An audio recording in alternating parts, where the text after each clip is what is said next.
सच्चिदानंद रूपा ओम नमो सद्गुरु भक्त कल्याण मूर्ती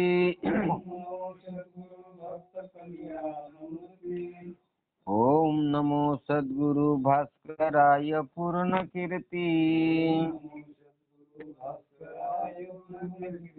ओम नमो सद्गुरु भास्कराय पूर्ण कीर्ती पुंडलिक वरदाहरी विठ्ठल श्री ज्ञानदेव तुकाराम पंढरीनाथ माऊली ज्ञानेश्वर जगद्गुरु संत तुकाराम महाराज.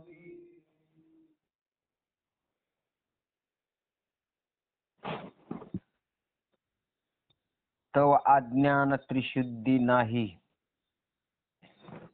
हे जगेची ठेविली ठाई, जी धर्मा धर्मित्व काही अज्ञानाशी, तैशी अज्ञान त्रिशुद्धी नाही. ही जगेची ठेविली ठाई, जे धर्मा धर्मित्व काही अज्ञानाशी. माऊली महावैष्णव ज्ञानेश्वर भगवान.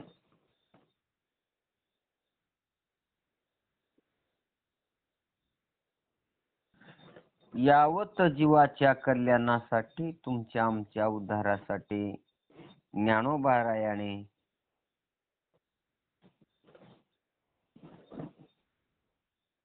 अमृत अनुभवाचं अवलोकन केलंय. आणि माऊली ज्ञानोबाराया म्हणतात की बाबा, अज्ञान केव्हा शुद्ध होत नाही हे जाणण्याचे ठरवून टाकले आहे. अज्ञान कसं सिद्ध होतं आणि का सिद्ध होतं आणि कशानं सिद्ध होतं. बर, अज्ञान सिद्ध करण्यासाठी अज्ञानासाठी काय करावं लागतं असं माऊली ज्ञानोबराय म्हणून ठरवले. आणि म्हणतात की बाबा, असे म्हणाल तर अज्ञान आणि ज्ञान यामध्ये धर्म आणि धर्मी भाव कसा समजेल. अज्ञानापासून अज्ञान झाले म्हणता, अज्ञानापासून ज्ञान झाले म्हणता, मग ज्ञान हा एक अज्ञानाचाच धर्म मानावा लागेल.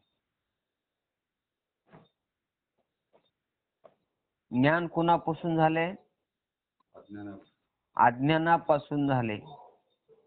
मग जर अज्ञानापासून ज्ञान झालं तर अज्ञान मुळात आहे का? नाही. मग ज्ञान झालं कोणाला? हाच जो भ्रम काढण्यासाठी माऊली ज्ञानोबराय सांगू लागले की बाबा तसं नाही, तर अज्ञान झाले म्हणता मग ज्ञान अज्ञानाचा धर्म मानावा लागेल. पण हाच धर्मी भाव नाही, तर जगाची प्रतीती येते म्हणतोस व तीच अज्ञानामुळे येते. जगाची जी प्रतीती येते, जगाची प्रतीती येते का ब्रह्माची प्रतीती येते? ब्रह्माचीच प्रतीती आहे. जगत ब्रह्मच आहे, पण जगाची प्रतीती येते कारण अज्ञानामुळे, ब्रह्मामुळे. म्हणतोस तर ती प्रतीती धर्म कोणाचा आहे? तर अज्ञानाचा. मग अज्ञान नावाचा धर्म प्रतीतीस कसा येऊ शकेल? तर महाराज म्हणाले बाबा तसं नाही. ज्ञान अज्ञानाचा धर्म कसा होऊ शकेल? अज्ञानाचा स्वभाव काय आहे? बरं, अज्ञान ज्याचा आश्रय काय आहे? आपण तुम्हाला रात्री सांगून गेलतो अज्ञानाचा आश्रय काय आहे आणि अज्ञानाचा स्वभाव काय आहे. अशी 2-3 गोष्टी मी सांगलो होतो. महाराज म्हणू लागले, अज्ञानाचा स्वभाव काय आहे? अज्ञान ज्याचा आश्रय घेऊन राहते त्या वस्तूची प्रतीती येऊच देत नाही. काय करते? अज्ञान कितीही सुज्ञ माणूस असू द्या, कितीही चांगला माणूस असू द्या, ज्याच्या आश्रयाला अज्ञान आलं तर त्याचं खरं स्वरूप ते अज्ञान दिसू देत नाही. त्याचा स्वभावच असा आहे. मग ती कितीही करू द्या. मग आपण कोणाच्या आश्रयाला असावं? आश्रयाला अज्ञान झालं आणि तर त्यालाच झाकून टाकतं. म्हणून ते न होण्यासाठी, त्याच्यातून आपल्याला मुक्त होण्यासाठी माऊली ज्ञानोबराया सांगतात की बाबा तसं नाही, तर व्यवहार होतो. मग अज्ञान आहे व त्यांनी ज्ञानाला झाकले असे जर म्हणाल तर ज्ञानाचा व्यवहार तरी कसा होईल? अज्ञानाशी प्रतीती तरी कशी येईल? हे जग तरी कसे प्रतीतीला आले जर अज्ञानाने अज्ञानाला आवृत केले असेल तर जगाची प्रतीती आली नसती. महाराज म्हणू लागले, अज्ञानानं जर ह्या जगाला आवरण टाकलं असेल तर पुन्हा या जगाची प्रतीती कशी येत होती?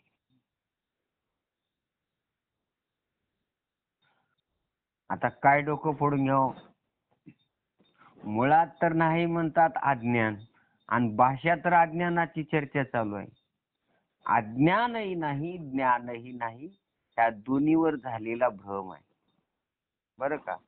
जगही नाही, जगतही नाही. जगात एक ब्रह्म आहे, पण ब्रह्माच्या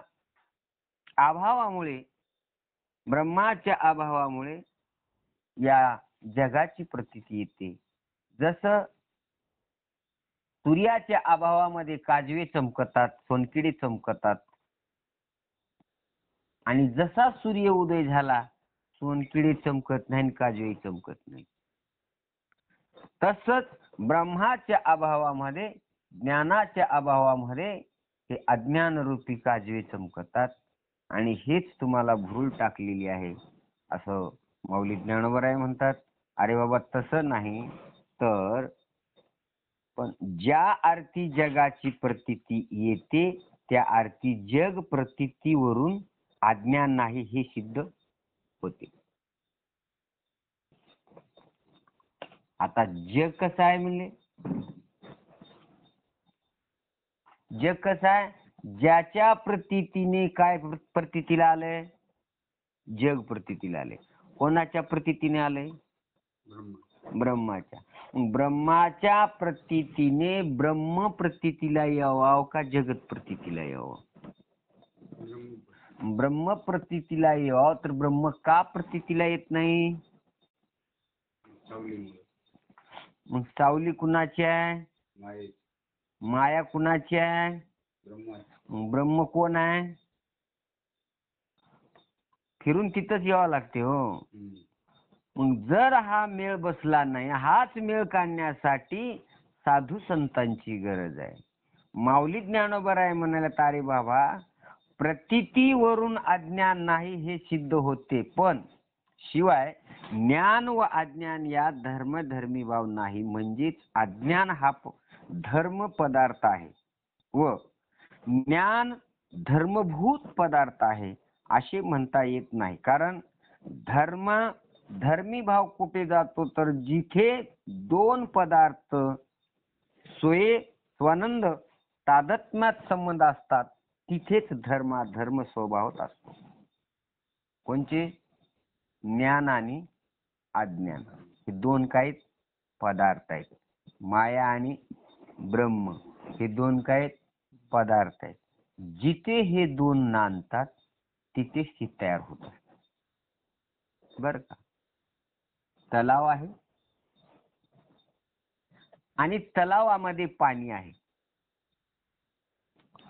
तलाव आहे, तलावामध्ये पाणी आहे, आणि त्या पाण्याला वाऱ्याचा संबंध झाला. परिणाम काय झाला? वाऱ्याच्या संबंधाने परिणाम काय झाला? लाटा तयार झाल्या, तस जीवाच्या सानिध्यामध्ये अज्ञानाचा संग झाला. काय तयार झाला? भ्रम तयार झाला, भ्रम. मग हा भ्रम कशाने जाईल? हाच भ्रम घालवण्यासाठी कुणाची गरज आहे? साधू संतांची गरज आहे. ज्ञानोबराया म्हणू लागले, अरे बाबा तसं नाही, तर यावयास तादात्म्य संबंध असेल तर जिथे धर्माधर्मी भाव संबंध असतो, ज्ञान आणि अज्ञानाचे तादात्म्य किंवा समाय आहे असे येत नाही. उलट ज्ञान अज्ञान विरोधी आहे. ज्ञानाच्या ठिकाणी काय नाही? जिथे ज्ञान होतं तिथे अज्ञान राहत नाही, आणि जिथे अज्ञान असतं तिथं ज्ञान राहत नाही. मग जर हे दोन विरोधी असतील तर या विरोधी मधून सुद्धा का परिवर्तन होत नाही? महाराजच काय म्हणतात की आता आम्हाला तर काय कळणार. काय म्हणालेत महाराज? हे दोन काय आहेत? विरोध आहे, विरोध पक्ष आहे. आता हे विरोध पक्ष आहेत, पण ह्या विरोध पक्षामध्ये अंतर आहे. एक एकाचा स्वीकार करतो, एक एकाचा स्वीकार करतो. बर, एकाचा स्वीकार करावा, एकाचा त्याग करावा, ही मुळात जन्मले कुठून?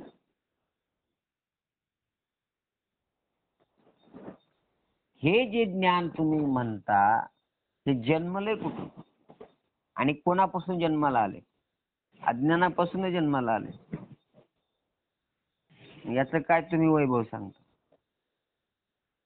ज्ञान तरी कुठून आलंय? कोणाच्या जीवावर आहे? अज्ञानाच्या जीवावर आहे. मग जिथं अज्ञान नाही तिथं ज्ञानाचा संबंध नाही.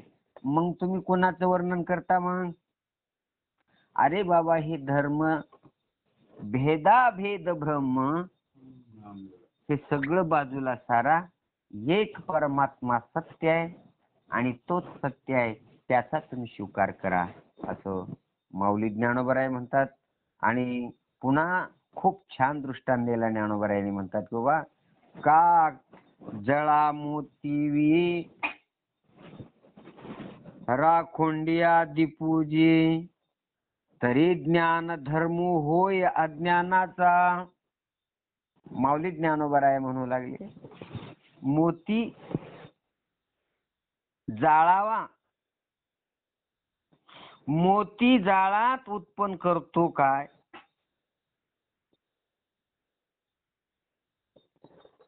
माऊली ज्ञानोबराया खूप छान उदाहरण दृष्टांत दिले.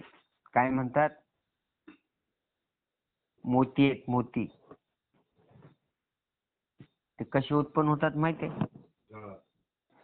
जळात म्हणजे पाण्यात.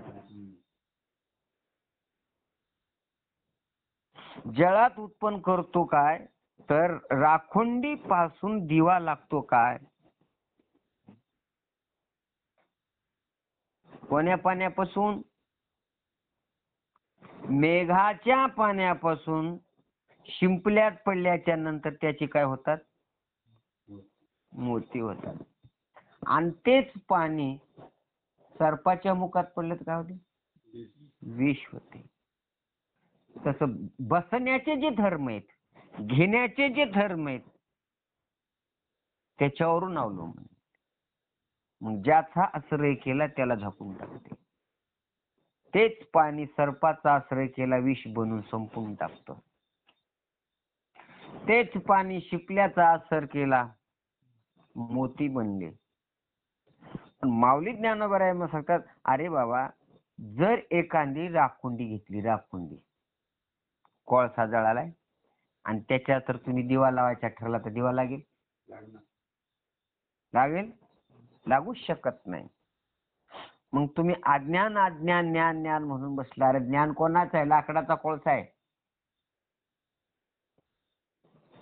अज्ञान रूपी लाकूड जळालं आणि तेच शिल्लक काळ कोळशाच्या रूपानं राहिले, त्याच नाव ज्ञान आहे. मग त्या कोळशाने जर दिवा लावला तर दिवा लागतो का? लागूच शकत नाही. मग तेथही सुखाला कारण आहे का? नाही. म्हणून ज्ञान गिळू निघावा, त्याची सुद्धा तुम्हाला हे करायची गरज नाही. तसं माऊली ज्ञानोबराय म्हणतात की त्याचप्रमाणे दिवा लागतो काय, त्याप्रमाणे ज्ञान हा एक अज्ञानाचा धर्म होऊ शकेल काय? तर महाराज सांगतात पाण्यापासून मोती निर्माण होतो, पण मोती पाण्यात निर्माण करीत. काय म्हणले? पाण्यापासून मोती होते, पण मोती पाणी निर्माण करू शकते का? तसं ब्रह्मापासून जगत होतं, पण जगत ब्रह्म करू शकत का? नाही करू. जगापासून काय होईल?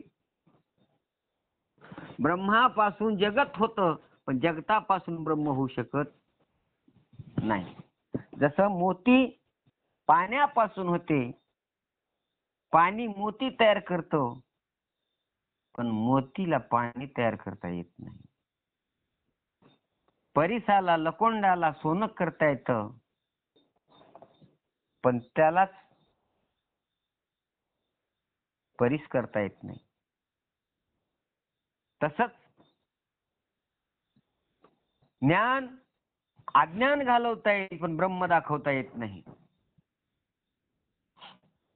म्हणून त्याच्या पलीकडचे जे धर्म आहे, ज्ञान आणि अज्ञान, हे दोन्ही गिळून घ्यायचे आहेत.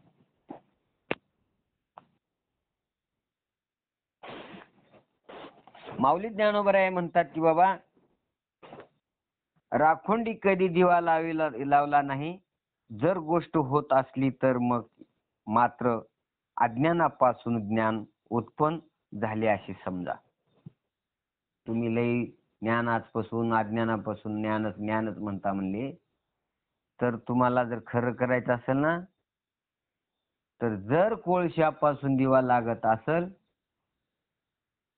तर ज्ञानापासून अज्ञान होईल. अज्ञानापासून कोळशाचा दिवा लागत नाही आणि ज्ञान काय होऊ शकत नाही. मग ज्ञान कुठं आहे? ज्ञान कोणाकडे आहे? ज्ञान नावाची वस्तू आहे का? ज्ञान कोण आहे? तर एक ज्ञान स्वरूप आत्मस्वरूप आहे. आत्मा हा स्वयंप्रकाशित परमात्मा, तोच ज्ञान स्वरूप आहे. ज्ञान नावाची दुसरी वस्तू नाही आणि अज्ञानही नावाची काही वस्तू नाही. ह्या दोन्हीवर झालेले आम्हाला काय भ्रम आहे. ज्ञानही नाही आणि अज्ञानही नाही. तर माऊली ज्ञानोबराया म्हणू लागले की बाबा, जसं असतील तर मग यात्रा अज्ञानापासून मात्र ज्ञानच उत्पन्न झाले, अर्थात ज्ञान हा एक अज्ञानाचा धर्म आहे असेही म्हणता येईल. बर, चंद्रमा निगती ज्वाळा, आकाश आतिशळा, तरी अज्ञान उजळा, ज्ञानातीव मी. माऊली ज्ञानोबराया म्हणू लागले, अरे बाबा, चंद्रापासून काय निघतात? ज्वाळा निघतात काय? आकाश कधी दगड होऊ शकतो काय? असे जर होईल तर मग शुद्ध ज्ञानाला अज्ञान उत्पन्न करू शकेल. चंद्रापासून काय निघतील? ज्वाळा सूर्यापासून निघतील, चंद्रापासून निघत नाही. जर चंद्रापासून ज्वाळा निघत असतील तर तुम्ही त्यावेळेला तुमचं ज्ञान खरं माना. ह्या गोष्टी जर शक्य न होणाऱ्या होत असतील तर तुम्ही कुणाला खरं माना? ज्ञानाला. मग ज्ञान आहे का आता? मग हे जग कशावर चालले? भ्रम आहे. ज्ञानाचा काय झालाय? भ्रम आहे, भ्रम. माऊली ज्ञानोबराय म्हणतात, चंद्रापासून ज्वाळा निघत त्याल काय? निघणार नाहीत. आकाश कधी दगड होतो काय? आकाश दगड होऊच शकत नाही. आणि चंद्रापासून ज्वाळा निघत नाही, तसं अज्ञानापासून ज्ञान होतच नाही. ज्ञान नावाची वस्तूच नाही. हा निश्चय ज्या वेळेला झाला, मग ज्ञान नाही, अज्ञान नाही, मग हाय काय? काय आहे? एकच ब्रह्म आहे. येते एकच लीला तरले, ते सर्वस्व मज भजले, तया आईले चितळी सरले मायाजाळ. तसं माऊली ज्ञानोबा म्हणतात, हे काहीच नाही, एक परमात्मा आहे, एकच ब्रह्म आहे, आणि ते ब्रह्म श्री गुरु आहे. बस, तेने विन जीवा सुख नोहे. माऊली ज्ञानोबा म्हणतात, अरे बाबा, अग्नीपासून जशा ज्वाळा निघतात, तशा चंद्रापासून ज्वाळा निघतात काय? निघत नाहीत. मग तसेच आकाशातून दगड पडतात काय? अशा जर गोष्टी घडल्या तर मात्र अज्ञानापासून ज्ञान उत्पन्न झाले असे म्हणता येईल. अज्ञानापासून कधी ज्ञान होत असतो का? का बरं? मुळात काय नाही, अज्ञान नावाची वस्तू नाही. आवाळातून कधी दगड पडले? कोळशापासून दिवा लागला? चंद्रापासून ज्वाळा निघाल्या? ज्वाळा कुठून निघतात? अग्नीच्या ज्वाळा असतात. सूर्यापाशी ज्वाळा असतात. आकाशातून दगड पडत नाही, पाऊस पडतो. हे चाललंय काय तुमचं? हे जर तुम्हाला सत्य वाटून घ्यायचं असेल, तर तुम्हाला ज्ञान खरं वाटायचं असेल तर एवढ्या गोष्टी खऱ्या माना, आणि मग तुम्ही ज्ञानाकडे या. मग ज्ञान आहे का? ज्ञान होतं का? ज्ञान नावाची वस्तू नाही, वस्तू वस्तू वस्तू ब्रह्म आहे, आणि त्याचंच परिवर्तन ज्ञान आहे, त्याचंच परिवर्तन अज्ञान आहे. ज्या वेळेला भगवान श्रीकृष्ण कुरुक्षेत्राच्या ठिकाणी माता गांधारी, बर्बरिक आणि सगळे सैन्य घेऊन शेवटच्या अंतिम टप्प्यावर गांधारीला खरी घटना सांगण्यासाठी आणले, आणि त्यावेळेला बर्बरिकला सांगितलं, बर्बरिक, गांधारीला सांगू लागले भगवान श्रीकृष्ण, बुवा, आता मी तरी तुला काही सत्य सांगणार नाही, आणि इथं एकमेव खरा, एक एक पल वाया न जाता बघणारा याच्यामध्ये एकच आहे, तो बर्बरिक. आणि तुला खरं युद्ध कोण केलं, आणि कोण युद्ध केलं, आणि कोण जिंकलं, कोण मारलं, कोण मेलं, हे तुला बर्बरिक सांगेल. त्यावेळेला आंधळ्या धृष्टराष्ट्राला सगळ्याला घेऊन भगवान कुरुक्षेत्रावर आले, आणि बर्बरिकला गांधारी आवाज देते, पुत्र बर्बरिक. तर त्यावेळेला सांगू लागले, आई बरोबर आहे. कोण अर्जुन, कौन भीष्माचार्य, कौन द्रोणाचार्य, मैं कोई किसी को नहीं देखा. कोण दुर्योधन मेला नाही, कोण कर्ण मेला नाही, कोण अश्वत्थामा नाही, कोण पितामह नाही, कोण नाही. मारणारा कोण होता? श्रीकृष्णच होता. आणि घाव घाणारा कोण होता? कळलं बोललं? काय म्हणतो? मारणारा कोण? मारणाराही कृष्णच. मी जेवढेही आघात सहन केले, जेवढा प्रार केलो मी, तर मीच केलाय, आणि जेवढा घाव सोसलाय ते मीच सोसलाय. जयद्रथाला मारलं, मीच मारलोय, आणि मरणारा जयद्रथ मीच होतो, आणि मारणाराही मीच होतो. कुरुक्षेत्राच्या ठिकाणी चक्रव्यूहामध्ये अभिमन्यूला सगळे पडून मारणारे, त्याच्यामध्ये बी मीच होतो, आणि तेवढ्याचा मार खाणारा एकटा अभिमानू बी मीच होतो. भीष्माचार्याला कट रचवणार, अश्वस्थामा मेला म्हणणं, द्रोणाचार्याला मारणं, अश्वस्थामा मेला, हत्ती मेला का अश्वस्थामा मेला हे बी म्हणणारा मीच होतो. आणि माझ्या हातून धनुष्य तलवारीनं मुंडकं ओढून घेणारा मीच होतो. याच्या व्यतिरिक्त दुसरं तुला काय दिसला असेल तर विचार. बरोबरीक म्हणते, हो म्हणते, एक भगवान श्रीकृष्णाशिवाय तो कोणी नव्हता. तसं एक परमात्मा आहे, ज्ञान अज्ञान याचे धर्म आहेत. बर का, एकच परमात्मा आहे. याच्यातही दिसतो एक धर्म मारणारा दिसतो आणि एक धर्म तारणारा दिसतो. अज्ञान मारणारा दिसतो आणि ज्ञान तारणारं दिसतं. याच्या व्यतिरिक्त काही नाही. हा सगळा भ्रम आहे. फक्त एक परमात्मा सत्य आहे आणि मीच सत्य आहे आणि माझ्याशिवाय ह्या विश्वात कोणी नाही.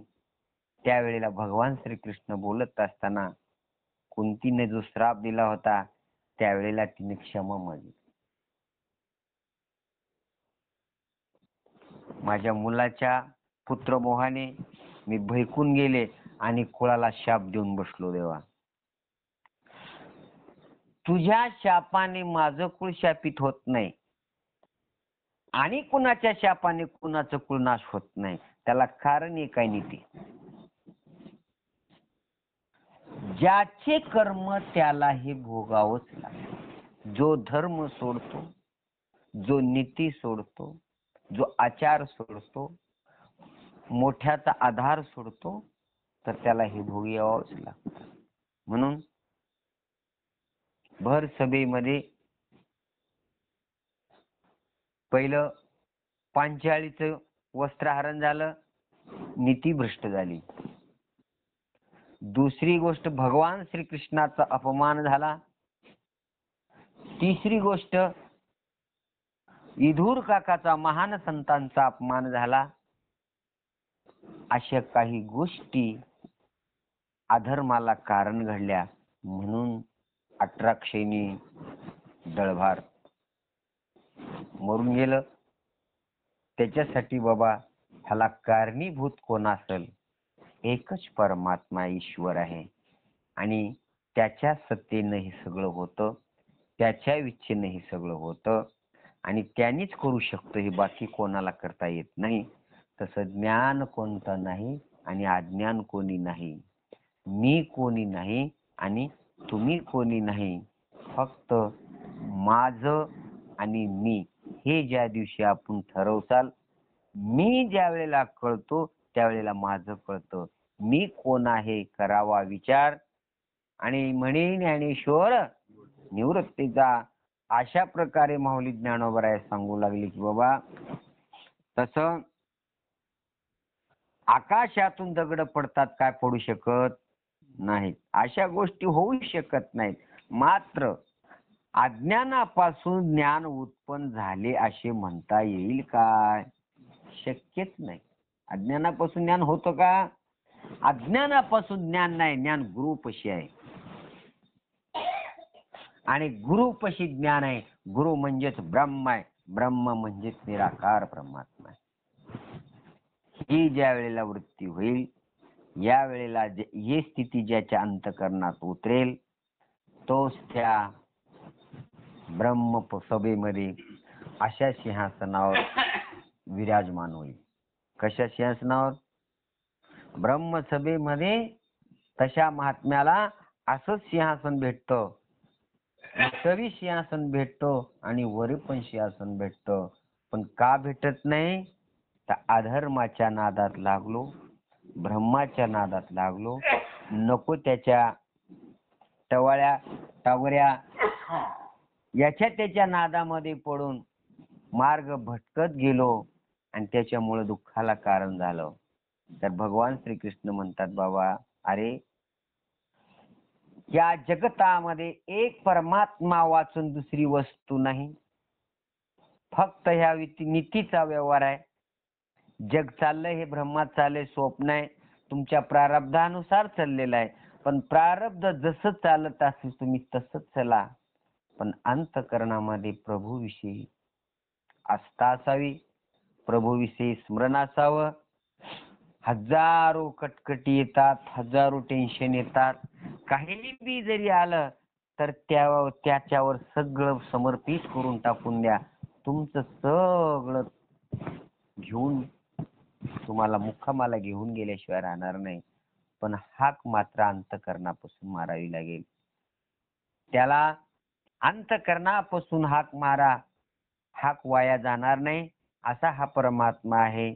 म्हणून नको त्याच्या नादाला लागून भटकत हिंडल्या तर मग लय परेशानी आहे.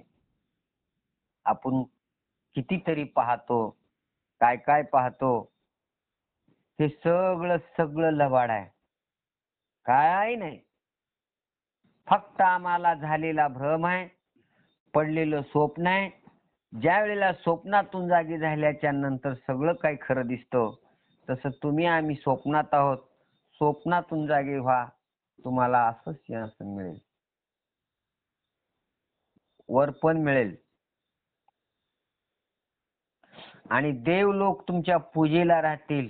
कारण का? अरे त्याच्याशी एक रूप होणं म्हणजेच ब्रह्मपदावर बसणं. त्याच्याशी एक रूप होणं म्हणजे कुठं बसणं आहे? ब्रह्मपदावर बसणं आहे. पण त्याच्याशी एक रूप व्हावं, अन्याशी एक रूप होणं दुःखाला कारण आहे. आणि त्याच्याशी एक रूप व्हावं सुखाला कारण आहे. पत्नी पतीशी एकरूप झाली, पतीशी एकरूप झाली, पतीशी रममान झाली तर तिला कोणी नाव ठेवत नाही. आणि परपुरुषाची जर रममान झाली तर नगरी गाव गल्ली नाव ठेवते, नगरी नाव ठेवते, जग नाव ठेवते आणि शेवटी पतनाला कारण होते. कळलं? जशी पत्नी पतीशी एकरूप झाली, पतीशी समर्पित झाली आणि त्याच्या स्वरूपामध्ये जी विलीन होते ती काय होते? महान दैवता होते. आणि तीच पत्नी तीच स्त्री जर परपुरुषाशी एकत्रित झाली तर अख्खं गाव नाव ठेवतो, गल्ली नाव ठेवते, तालुका नाव ठेवतो, समाज नाव ठेवतो आणि जग नाव ठेवतं. पण ब्रह्मरंध्रामध्ये नरकाची पीडा होल्याशिवाय राहत नाही. याच्यासाठी जशी पत्नी पतीशी एकरूप व्हावी तसा भक्त भगवंताशी एकरूप व्हावा आणि शिष्य श्रीगुरूशी एकरूप व्हावा. अशी ज्याची स्थिती झाली त्याची स्थिती आली समाधीला आणि तोच त्या स्वरूपाला प्राप्त होतो. असं माऊली ज्ञानोबराय म्हणू लागले की बाबा, जोपर्यंत ही वृत्ती साधूच्या संतांच्या साधकांच्या अंतःकरणात उतरत नाहीत तोपर्यंत हा प्रयोग उपयोगाचा नाही. आणि मग चिराब्दी काळकूट ही एकी परीची विखट, परी काळ कुठे चोख सुधा कैसी, क्षीरसागरापासून काळकुट्टाची उत्पत्ती झाली का हो? क्षीरसागर म्हणजे कशाचा? दुधाचा सागर आहे. दुधाच्या सागरापासून काळ काही निघतं का? विष निघतो का दुधातून? दुधाचा समुद्र आहे आणि त्या दुधाच्या समुद्रामधून काळझर विष निघतो का? अजिबात नाही. आणि निघल तर ते समुद्र आहे का? नाही. तसं अरे बाबा, हा प्रकार देखील विपरीतच आहे. पण क्षीरसागरातून काळकूट निर्माण झाले तरी अमृतापासून कधी काळकूट निर्माण होऊ शकेल काय? दूध काय आहे? अमृत आहे. अमृतापासून कधी काळ विष निघू शकेल का? निघू शकत नाही. जसं त्याच्यापासून दुधापासून अमृतापासून विष होऊ शकत नाही तसं ब्रह्मापासून दुःख होऊ शकत नाही. बोधापासून दुःख होऊ शकत नाही आणि बोधाला विवर्जित गेले दुःखाला कारण झाले. थोडा जरी ढळला तर काय होतं? दुःखाला कारण होतं. म्हणून माऊली ज्ञानोबराय म्हणू लागले की बाबा हे विपरीत होईल. अमृतापासून कधीही काळकूट निर्माण होण्याची शक्यताच नाही, कारण क्षीरसागरातून काळकूट निघाले हे म्हणले परंतु असंभवनीय आहे. कदाचित तुमच्या दृष्टीजन्यापुढे क्षीरसागरातून काळकूट विषय निघाले हे गृहीत धरले तरी क्षीर समुद्र जो अमृतच निघाला. जरी तुम्ही अनुमान लावल्या गृहीत धरल्या तरी त्याच्यातून काय निघणार आहे? अमृतच निघणार. साधू सहज जरी बोलले तर काय बोलतात? सहज बोलणे. त्यांच्या मुखातून सहज जरी वाणी गेली ना अमृतच निघतं.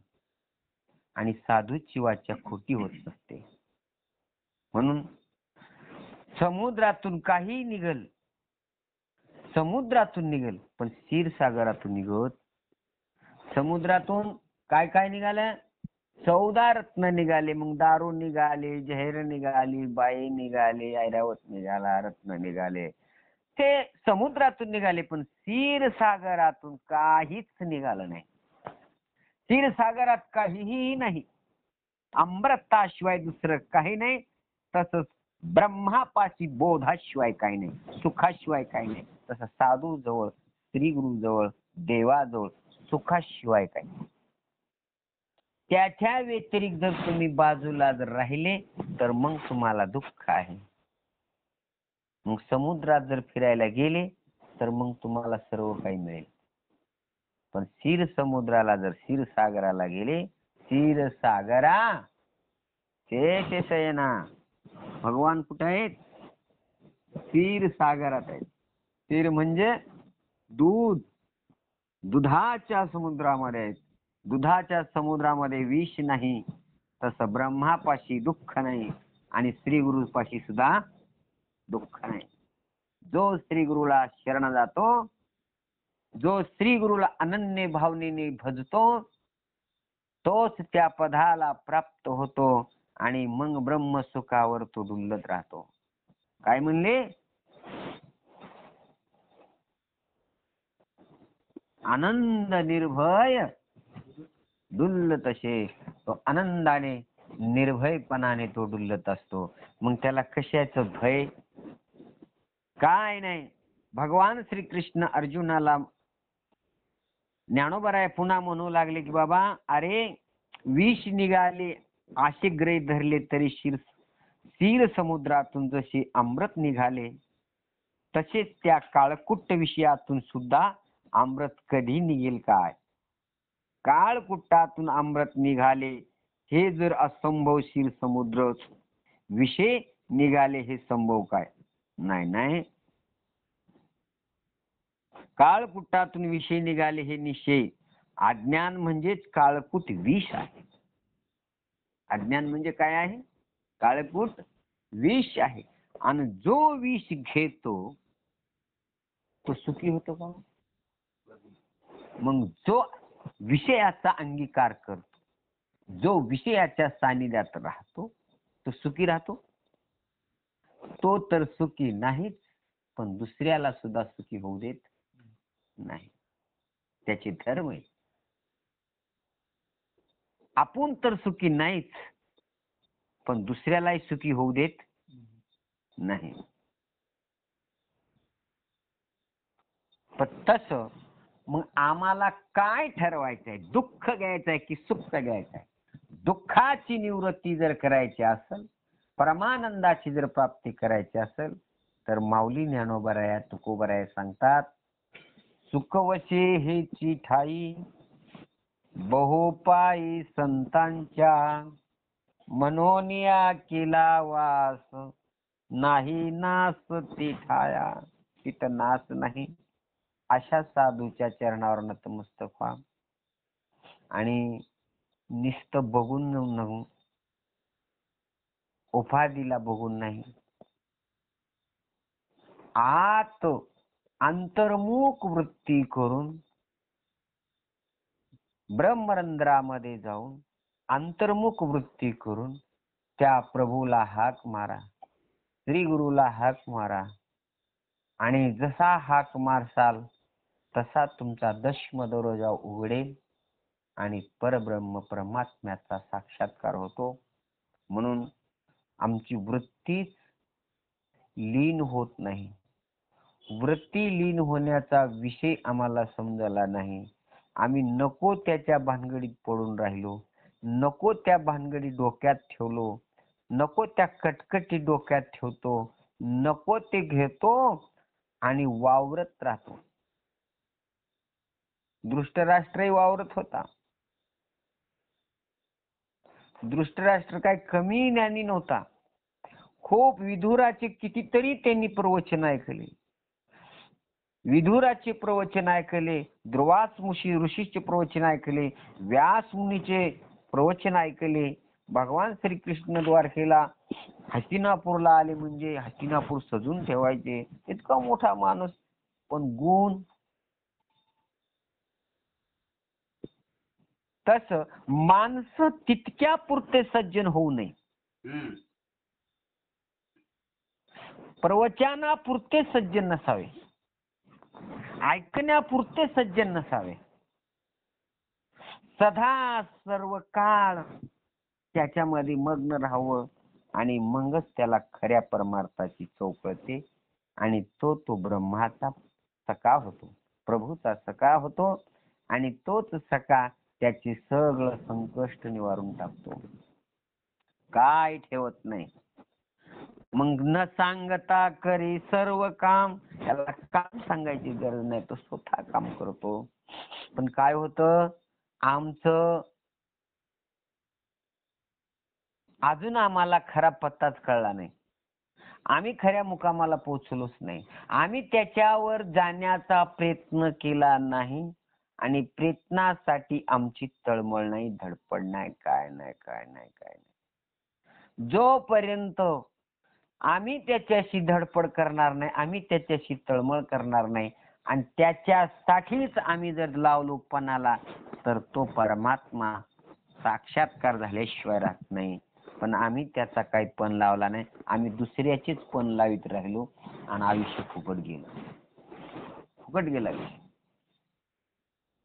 जे करायचं बाजूला राहिलं आणि नको ते करण्यामध्ये आयुष्य गेलं. आता काय करावं. महाराज म्हणले, आयुष्याच्या साधने सच्चिदानंद पदवी घेणे. अरे, ह्या आयुष्याचं एक साधन तुम्हाला दिलेलं आहे. काय साधन दिलंय? या साधनाने तुम्हाला काय करता येते, तर सच्चिदानंदाची पदवी प्राप्त करता येते. एवढं मोठं तुम्हाला साधन दिलंय. पण तुम्ही या साधनाचं काय करून ठेवले?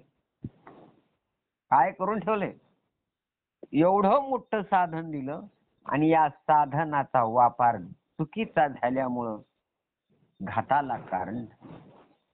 हे लाईट आहे, या लाईटचा वापर चुकीचा ठरला तर हीच लाईट तुमचा जीव घेतल्याशिवाय राहणार नाही. आणि हेच लाईट तुम्हाला उन्हाळ्यामध्ये थंड हवा देते आणि हिवाळ्यामध्ये गरम हवा देते. पाहिजे तसं तुम्हाला सुख हिनं देतं. पण हिचा जर गलत व्यवहार झाला, हिनं तुमचा जीव घेते. तसं तुम्हाला दिलेलं आयुष्य, तुम्हाला दिलेलं साधन, त्या साधनाचा चुकीचा व्यवहार केला आणि नको त्या पदाला जाऊन बसलो, काय गती होईल कोण जाणे. आम्हाला काय दिले? आयुष्याच्या साधने सच्चिदानंद पदवी घेणे एवढा अधिकार नारायणे कृपा दृष्टी अवलोकिला. एवढा मोठा अधिकार आम्हाला देऊन, आम्हाला एवढं मोठं क्षेत्र देऊन आम्ही त्याचं होतच नव्हतं करून ठेवलं. त्याला जबाबदार कोण? भोगा आले. म्हणून याच्यासाठीच काहीतरी करावं. निष्ठ प्रवचनापुरतं नाही, तर रात्र दिवस घोकून त्याच्याशी एकरूप होऊन तुम्ही फक्त त्याच्याकडे मन करा, तो तुम्हाला घेऊन जातो. तुम्ही निष्ठ तयारी करा, मी पुरं तिकीट भरतो. तुम्ही फक्त वाटेला लागायची तयारी करा. मी तुमचं तिकीट भरतो, येण्या जाण्याचा खर्च करतो. काही लोक म्हणतात की नाही, तसा देव म्हणतो तुमची फक्त वृत्ती बाहेर काढा. कुठं? बहिर्मुख झालेली वृत्ती फक्त अंतर्मुख करा. मी पुढचं काम मी करतो. फक्त तुम्ही मला एवढंच काम करू, एवढंच काम होईल, एवढंच होईल. तर माऊली ज्ञानोबराया म्हणतात, अरे बाबा, अमृत निघाले हे असंभव क्षीर समुद्रातून. तसं नाही तर ज्ञान ना ज्ञानी अज्ञान झाले, ते होताची अज्ञान गेले. पुढती ज्ञान ऐकले अज्ञान नाही. हे अज्ञान खंड नाही बरं का, ज्ञान अज्ञान खंड नाही. 7वं प्रकरण फार अवघड आहे. इथंच भ्रम सगळाच काढून टाकला माऊलीने. काय म्हणले? अरे बाबा, अज्ञानापासून अज्ञान उत्पन्न कसे होतील? हा, साखर साखरेला खाली का, गोडी गोडीला खाली का? अज्ञानापासून अज्ञान कसं झालं? त्यानं जन्माला आला नाही, त्याला पोरग कुठं झालं मग? वांजेची डोहाळे, तिलाच पोरग नाही, तिला कुठले डोहाळे झाले? काय चाललंय तुमचं हे खेळ उरपाट्या? अरे बाबा, वांज बी नाही, डोहाळे बी नाही, फक्त झालेला हा काय आहे? भ्रम आहे. तर ते काय आहे? डोहाळे बी तेच आहेत आणि वांज बी तेच आहेत. दोन्ही मध्ये ब्रह्म आहे. अशी ज्याला स्थिती आली तो ब्रह्मसुखाला प्राप्त. आईचे जो जाणीतले ते सुटला गा, तो सुटतो. माऊली ज्ञानोबराय म्हणतात बरोबर आहे. तर जे उत्पन्न झाल्याबरोबर अज्ञान नाहीशी होईल, मग पुढे एकटे ज्ञानच राहील, अज्ञान राहणारच नाही का? हे झाल्या झाल्या काय होईल? ज्ञान होईल. मग ज्ञान झाल्यावर अज्ञान राहील की नाही? मग आता कसं काय राहील ज्ञान? ना ज्ञानी अज्ञान झाले. काय म्हणले? ना म्हणजे नाही, ना ज्ञानी अज्ञानी झाले. ज्ञानी काय झाले? पहिल्या सुरूला ना म्हणले. अरे काहीच नाही, ना म्हणणं म्हणजे काहीच नाही. ना अज्ञानी झाले ना ज्ञानी झाले. काय झाले? ते होताची अज्ञान गेले, पुढती ज्ञान ऐकले अज्ञान नाही. अथवा अज्ञानापासून अज्ञान उत्पन्न झाले अशी म्हणावे, तर हे उत्पन्न झाल्याबरोबरच अज्ञान नाहीशी होईल, मग पुढे एकटे ज्ञानच राहील, अज्ञान राहणार नाही. बर, ना म्हणजे अथवा. जो पूर्व पक्षी असे म्हणेल की अहो काळकूट विषयातून अमृत निघेल, असे कसं काय जमल? काळकूट विषयामधून अमृत निघेल असं झालंय का? विषयात कुठं अमृत असतो का? तसं दुःखात कुठं सुख असतंय का? तसं अज्ञानात कुठं ज्ञान असतंय का? काहीतरी बोलायचं म्हणजे काहीच नाही. म्हणजे जसं दुःखात समुद्रातून, क्षीर समुद्रातून अमृताशिवाय दुसरं नाही, तसं बोधाशिवाय ब्रह्माजवळ काही नाही, सुखाशिवाय दुसरं काही नाही. आणि तुमचं ज्ञान आणि अज्ञान तुम्ही बाजूला गुंडाळून ठेवा, आम्हाला त्याचं काही घेणं नाही. काय पाहिजे आम्हाला? आम्हाला ते सुख पाहिले रे, ते ज्ञान पैगा भरवे, जरी मनियाची आणावे, तरी संताया भजावे. ज्ञान असावं, पण कोणचं असावं? ते परेच्या पलीकड ब्रह्मस्वरूपाला ऐक्य करणारं जे ज्ञान आहे, त्या ज्ञानाला श्रीगुरु म्हणतात. ज्ञान म्हणजे काय वस्तू नाही. ज्ञान म्हणजे काय कोणतं तळ नाही, कोणतं गाव नाही, कोणची मूर्ती नाही. ज्ञान म्हणजे एक श्री गुरुचा कृपा दृष्टी आहे, श्री गुरुची दिव्य दृष्टी आहे. आणि श्री गुरुचा तोच बोध म्हणजे ज्ञान आहे. ज्ञान नाही, ज्ञानाचं गाव नाही, ज्ञानाचं शिव नाही, आणि ज्ञानाची काही कुठली भरती नाही. भरतीला जाऊ ज्ञानाचे असं काही नाही. त्याच प्रभूचा एक अंश आहे आणि तोच प्रभू तो नटलेला आहे त्याच्यामध्ये. म्हणून महाराज सांगू लागले की बाबा, अरे तुझ्या म्हणण्याप्रमाणे ज्ञानापासून अज्ञान उत्पन्न झाले असे क्षणभर जर मानले तरी ज्ञानापुढे अज्ञान राहिलच नाही. शेवटी ज्ञानच शिल्लक राहिले तेव्हा ज्ञानापासून अज्ञान झाले असे म्हटले तरी अज्ञान नाही हेच सिद्ध झाले. अज्ञान नाही हेच सिद्ध झाले. अज्ञान मुळात नाही आणि नंतरही नाही. तसा जीव आधी नाही आणि अंती नाही. नाही आधी अंती. आधी नाही अंती नाही. आपल्या आधी नाही आणि आपल्या शेवटीला नाही. आधी नाही अंती नाही.